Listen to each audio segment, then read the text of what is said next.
हे शिवशंकर महाप्रभु कैलासपति उमापति शिवशंकर बाबा धवलेश्वराय नमो नमः। दीपं यदि परम ब्रह्म दीपं यदि जनार्दन दीप हरत मे पाप पूजा दीप नमस्तुते। धवलेश्वर महाप्रभु संसार सुखी रखंतु।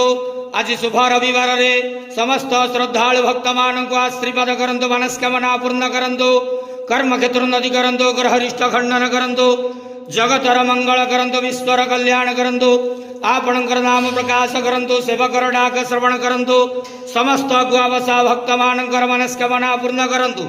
बाबा धवलेश्वराय नमो नमः। संसार सुखी रखंतु, आनंद के बार हरि बोलो। आज शुभ रविवार रे समस्त श्रद्धालु भक्त मान को आशीर्वाद करंतु, आनंद के बार हरि बोलो। हर हर महादेव शिव शंभो। बाबा धवलेश्वराय नमः। बाबा धवलेश्वराय नमः।